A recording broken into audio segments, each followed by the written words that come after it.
तो सफलता एक ऐसा शब्द जिसके पीछे हम सब भाग रहे हैं, है ना? आज के इस खास विश्लेषण में हम किसी आम हार्डवर्क वाले फॉर्मूले की बात नहीं करने वाले।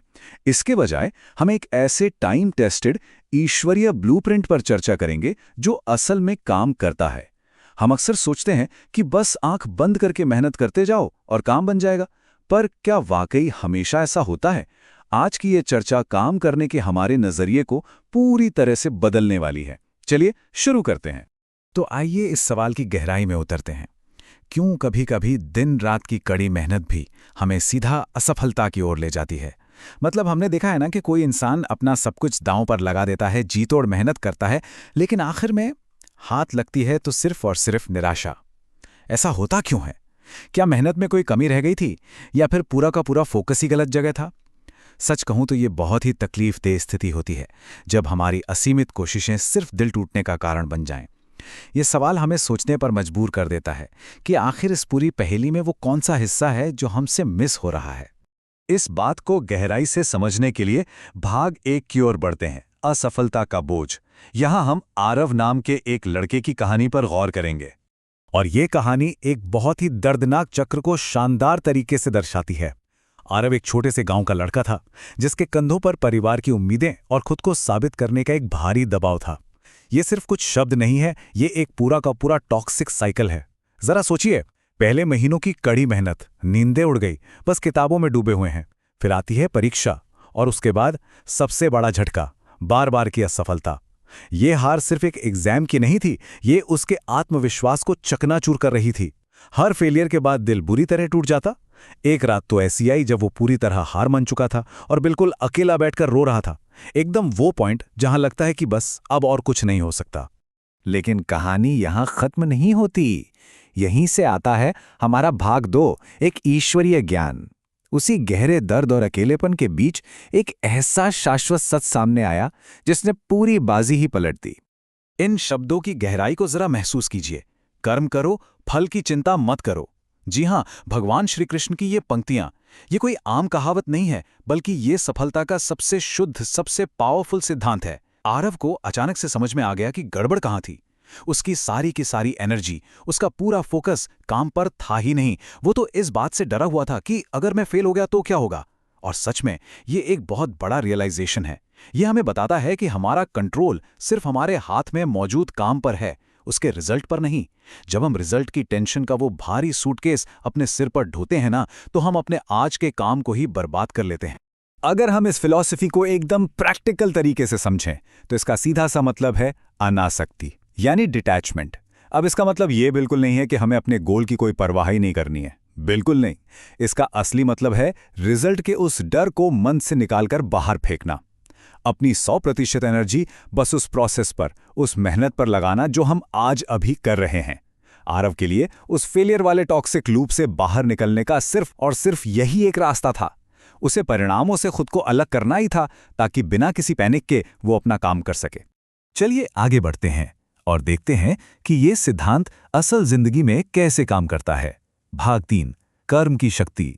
कैसे एक पुराने ज्ञान ने एक नई सच्चाई को जन्म दिया। अब यहां जो सबसे दिलचस्प बात सामने आती है वो ये है कि यहां 2 बिल्कुल अलग अलग माइंडसेट्स की तुलना की गई है। एक तरफ है पहले वाला आरव, हर वक्त इस डर में जीने वाला कि लोग क्या कहेंगे, परिवार क्या सोचेगा, फेलियर का डर।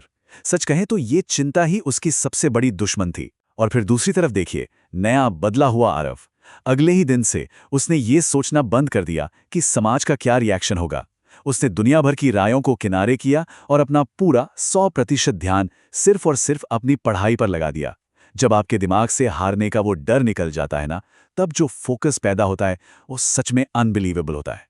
तो आरव ने इस बड़े बदलाव को अपनी जिंदगी में कैसे उतारा? इसके 3 बहुत ही क्लियर स्टेप्स हैं। पहला कदम, बाहरी राय को पूरी तरह इग्नोर करना, क्योंकि जब तक हम दूसरों के चश्मे से खुद को देखते रहेंगे, हम कभी खुलकर अपना बेस्ट नहीं दे सकते। दूसरा कदम, अपने काम पर पूरा 100% फोकस। आरव ने फिर से दिन रात एक कर दिए, लेकिन इस बार बिना किसी थकान या फ्रस्ट्रेशन के। और तीसरा, शायद सबसे जरूरी कदम, रिजल्ट के डर को जड़ से उखाड़ फेंकना। उसने मान लिया कि उसका काम सिर्फ पढ़ना है, रिजल्ट चाहे जो आए। और यही मेंटल फ्रीडम उसकी सबसे बड़ी ताकत बन गई। अब आते हैं अपने अंतिम पड़ाव पर, भाग 4, सच्ची सफलता को फिर से परिभाषित करना। यहाँ चीजें सच में बहुत रोमांचक हो जाती हैं। जब कोई इस लेवल की क्लैरिटी और फोकस के साथ काम करने लगता है ना, तो मानो पूरे ब्रह्मांड के नियम उसके फेवर में काम करने लगते हैं। महीनों के इस नई तरह की मेहनत के बाद, जिसमें कोई डर नहीं था, कोई एंजाइटी नहीं थी, बस प्योर कर्म था, नतीजा क्या हुआ? जी हाँ, कुछ ही महीनों बाद वही आरव जो बार बार फेल हो रहा था, उसने एग्जाम में टॉप कर दिया। और ये कोई जादू वादू नहीं था, ये इस बात का एकदम सॉलिड प्रूफ है कि जब हम खुद को परिणामों से अलग कर लेते हैं तो हमारा काम अपने आप अपनी बेस्ट क्वालिटी पर पहुंच जाता है। उसकी सफलता ने सबको चौंका दिया, लेकिन खुद आरव के लिए ये सिर्फ एक एग्जाम क्लियर करना नहीं था, ये तो जिंदगी जीने का एक बिल्कुल नया और सही तरीका खोजने की बहुत बड़ी जीत थी। तो इस पूरे विश्लेषण से हमें जो सबसे अहम बातें सीखनी चाहिए वो क्या है? इन 3 पॉइंट्स पर गौर कीजिए।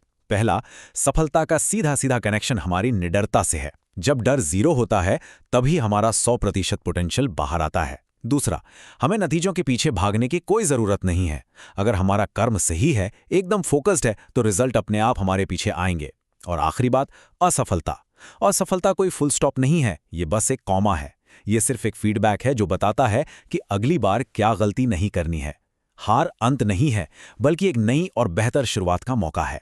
और अब ये चर्चा हमें एक बहुत ही गहरे सवाल पर लाकर खड़ा कर देती है। हम सबको ईमानदारी से खुद से ये पूछना चाहिए, क्या हम वाकई अपने काम पर ध्यान दे रहे हैं? क्या हम उससे प्यार करते हैं? या फिर हम सिर्फ इस डर से लकवाग्रस्त हैं कि अगर मैं सफल नहीं हुआ तो क्या होगा? आरव की कहानी और भगवान कृष्ण का वो टाइमलेस मैसेज हमें यही याद दिलाता है कि हमारी असली सुपर पावर हमारे आज के अभी के कर्म में छिपी है। कल की चिंता को छोड़कर अपने आज के काम में पूरी तरह डूब जाना ही सच्ची सफलता की इकलौती चाबी है। इस बात को अपने साथ रखिए, इस पर थोड़ा सोचिएगा जरूर। आज के इस विश्लेषण में हमारे साथ जुड़ने के लिए आपका बहुत बहुत धन्यवाद।